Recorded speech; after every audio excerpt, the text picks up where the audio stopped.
ಇವತ್ತು ನಾವು ನೀವೆಲ್ಲರೂ ಕೂಡ ಇಲ್ಲಿ ಸೇರಿರ್ತಕ್ಕಂಥದ್ದು ವೇದಿಕೆ ಮೇಲೆ ಕೇಂದ್ರ ಬಿಂದುಗಳಾಗಿರ್ತಕ್ಕಂಥ ನಿಮ್ಮ ನೆಚ್ಚಿನ ಜನಪ್ರಿಯ ನಾಯಕರು ವಿ ಗೋಪಾಲ್ ಗೌಡರು ಅವರ ಹುಟ್ಟುಹಬ್ಬದ ಸಂಭ್ರಮಾಚರಣೆಯನ್ನ ಮಾಡಲಿಕ್ಕೆ ಅಂತ ನೀವೆಲ್ಲರೂ ಕೂಡ ಅಂದ್ಕೊಂಡಿರ್ಬೋದು. ಬಹುಶಃ ಗೋಪಾಲ್ ಗೌಡರು ಒಂದು ಹಳ್ಳಿಯಲ್ಲಿ ಹುಟ್ಟಿ ಸಾಮಾನ್ಯ ಬಡ ಕುಟುಂಬದ ಒಂದು ರೈತ ಕುಟುಂಬದಲ್ಲಿ ಹುಟ್ಟಿ ಸರ್ಕಾರಿ ಶಾಲೆಯಲ್ಲಿ ಓದಿ ಸರ್ಕಾರಿ ಕಾಲೇಜುಗಳಲ್ಲಿ ಓದಿ ಇವತ್ತು ಕರ್ನಾಟಕ ರಾಜ್ಯದಲ್ಲಿ ವಕೀಲರಾಗಿ ಸೇವೆಯನ್ನು ಮಾಡಿ ಕರ್ನಾಟಕ ರಾಜ್ಯದ ಉಚ್ಚ ನ್ಯಾಯಾಲಯದಲ್ಲಿ ನ್ಯಾಯಾಧೀಶರಾಗಿ ಜನಪರವಾದಂಥ ತೀರ್ಮಾನಗಳನ್ನು ಕೊಟ್ಟು ಮತ್ತು ಒರಿಸ್ಸಾದಲ್ಲಿ ರಾಜ್ಯ ಮುಖ್ಯ ನ್ಯಾಯಾಧೀಶರಾಗಿ ಜನಪರವಾದಂಥ ಒಂದು ತೀರ್ಪುಗಳನ್ನು ಕೊಟ್ಟು ಸುಪ್ರೀಂ ಕೋರ್ಟ್ನಲ್ಲಿ ಕೂಡ ನ್ಯಾಯಾಧೀಶರಾಗಿ ಇವತ್ತು ಒಳ್ಳೆಯ ತೀರ್ಪುಗಳನ್ನು ಕೊಟ್ಟು ಇವತ್ತು ನಿವೃತ್ತಿಯಾಗಿ ಆದರೂ ಕೂಡ ಇವತ್ತು 75ನೇ ವರ್ಷದ ಹುಟ್ಟುಹಬ್ಬದಲ್ಲಿ ನಮಗೆ ಹೇಳೋದಕ್ಕೆ ಆಂಧ್ರ ಪ್ರದೇಶದ ಉಪಮುಖ್ಯಮಂತ್ರಿಗಳಾದಂಥ ಪವನ್ ಕಲ್ಯಾಣ್ ಯಾಕೆ ಕರೆಸಿದೀವಿ ಅನ್ನುವಂತ ನಿಮ್ಗೆಲ್ಲರೂ ಕೂಡ ಇವತ್ತು ಆಶ್ಚರ್ಯ ಆಗ್ಬೋದು. ನನಗೆ ಮಾಧ್ಯಮ ಸ್ನೇಹಿತರು ಕೂಡ ಕೇಳಿದ್ರು, ಗೋಪಾಲ್ ಗೌಡರ ಹುಟ್ಟುಹಬ್ಬಕ್ಕೆ ಇಷ್ಟು ದೊಡ್ಡ ಕಾರ್ಯಕ್ರಮ ಮಾಡಬೇಕಾಗಿತ್ತ ಅಂತ ಹೇಳಿ.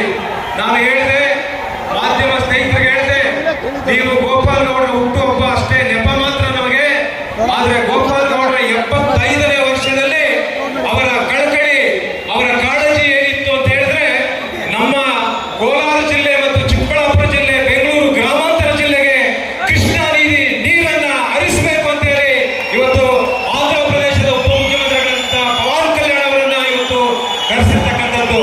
ಸೋಮಣ್ಣ ಅವರೇ ಆಗ್ತಂದ್ರು ಅಂತ ಹೇಳಿದ್ರೆ ಸೋಮಣ್ಣ ಅವರು ಕೂಡ ಇವತ್ತು ಜಲಶಕ್ತಿ ಕೇಂದ್ರ ಸಚಿವರು. ಹಾಗಾಗಿ ಇಬ್ಬರ ಸಮ್ಮುಖದಲ್ಲಿ ಇವತ್ತು ಕೃಷ್ಣಾ ನದಿ ನೀರನ್ನ ನಮ್ಮ ಜಿಲ್ಲೆಗಳಿಗೆ ಹರಿಸಬೇಕು ಅನ್ನುವಂಥದ್ದು ಇವತ್ತು ನೀವೆಲ್ಲರೂ ಕೂಡ ಮೆಚ್ಚಬೇಕು. ಗೋಪಾಲ್ ಗೌಡರ ಒಂದು ಚಿಂತನೆಯನ್ನ, ಗೋಪಾಲ್ ಗೌಡರ ಒಂದು ಆಲೋಚನೆಯನ್ನ ಇವತ್ತು ನಾವು ಈ ಸಂದರ್ಭದಲ್ಲಿ ಸ್ಮರಿಸಬೇಕಾಗಿದೆ. ಹಾಗಾಗಿ ಗೋಪಾಲ್ ಗೌಡರಿಗೆ ಅವರು ಹುಟ್ಟುಹಬ್ಬದ ಸಂದರ್ಭದಲ್ಲಿ ಪವನ್ ಕಲ್ಯಾಣ್ ಅಭಿಮಾನಿಗಳ ನಿಮ್ಮೆಲ್ಲರ ಪರವಾಗಿ ಅವರಿಗೆ ಹುಟ್ಟುಹಬ್ಬದ ಹೃತ್ಪೂರ್ವಕ ಅಭಿನಂದನೆಗಳನ್ನು ತಿಳಿಸಲಿಕ್ಕೆ ನಾನು ಬಯಸ್ತೇನೆ. ಇವತ್ತು ನಟರು ಅಷ್ಟೇ ಅಲ್ಲ, ಇಡೀ ದೇಶದಲ್ಲಿ ದಕ್ಷಿಣ ಭಾರತದಲ್ಲಿ ಇವತ್ತು ಸನಾತನ ಧರ್ಮಕ್ಕೆ ಹೆಚ್ಚು ಒತ್ತು ಶಕ್ತಿಯನ್ನು ಕೊಡ್ತಾ ಇರ್ತಕ್ಕಂಥ ಇಡೀ ದಕ್ಷಿಣ ಭಾರತದಲ್ಲಿ ಏಕೈಕ ನಾಯಕ ಯಾರು ಇದ್ರೆ ಆಂಧ್ರ ಪ್ರದೇಶದ ಉಪಮುಖ್ಯಮಂತ್ರಿ ಈ ಸಂದರ್ಭದಲ್ಲಿ ನಾನು ಹೇಳಲಿಕ್ಕೆ ಬಯಸ್ತೇನೆ. ನೀವೆಲ್ಲರೂ ಕೂಡ ಒಂದು ವಿಚಾರ ತಿಳ್ಕೊಂಡು, ಇವತ್ತು ಅಗಸ್ತ್ಯಂ ವೇದ ಗುರುಕುಲ ಪಾಠಶಾಲೆಯಲ್ಲಿ ಇವತ್ತು ಕಲರಿ ಒಂದು ಕಲೆಯನ್ನ ಕಲಿಸ್ತಾ ಇರ್ತಕ್ಕಂಥವರು.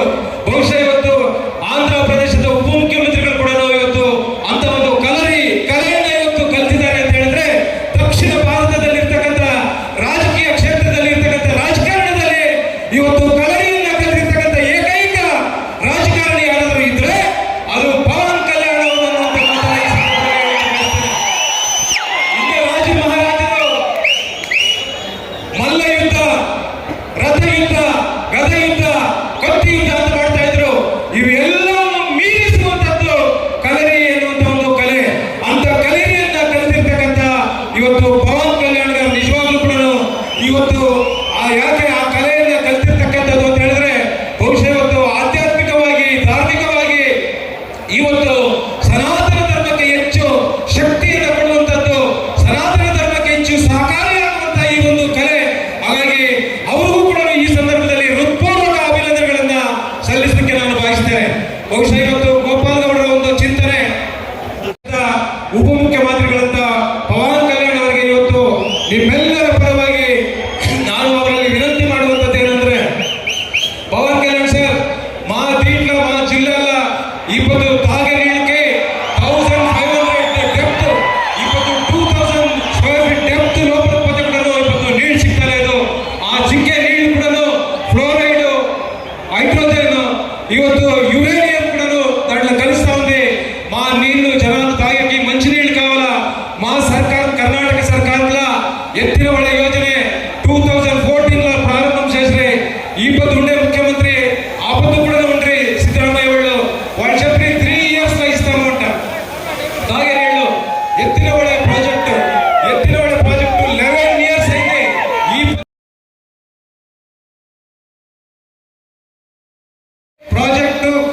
ಮಾಡ್ತಾ ಇದ್ದೀನಿ. ಈ పొద్దు 30 crores 30 కోట్లైంది, 30,000 కోట్లైంది. ఈ పొద్దువరకు కూడా ఆర్థికವಾಗಿ తాగే నీళ్ళు రాలేదు సార్. దయచేసి మీ అభిమానుల పరంగా మా క్షేత్ర కోలార జిల్లా, చిಕ್ಕబಳ್ಳాపుర జిల్లా, బెంగళూరు గ్రామాంతర జిల్లా, ఈ 3 జిల్లాల 60 లక్షల జనాలు ఉన్నారు. 60 లక్షల జనాల పరంగా మీకు వినతి చేస్తాను. కృష్ణా నది నీళ్లు కోలార జిల్లాకి, చిక్కబಳ್ಳాపుర జిల్లాకి, బెంగళూరు గ్రామాంతర జిల్లాకి మీరు ఇయ్యాల. మీ ముఖ్యమంత్రి గారితో చంద్రబాబు గారితో మీరు కూడా మాట్లాడండి. గోపాల్ గౌడ్ కూడా దానికి జలాకరణి ఆ సంఘటన ఉంది, దానికి అధ్యక్షత చేస్తున్నారు. మేము కూడా కుమారస్వామి వాళ్ళకి, దేవేగౌడకి చెప్పి నరేంద్ర మోదీ వాళ్ళతో కూడా మాట్లాడిపిస్తాము. మీ సహకారం ఉండాలా. మీరు మనసు చేస్తే 60 లక్షల జనాలు కూడా నీళ్ళు తాగే నీళ్ళు చెప్పారు సార్. దయచేసి మాకు ఆ నీళ్ళు తెప్పియాలి సార్. వినతి చేస్తాం సార్.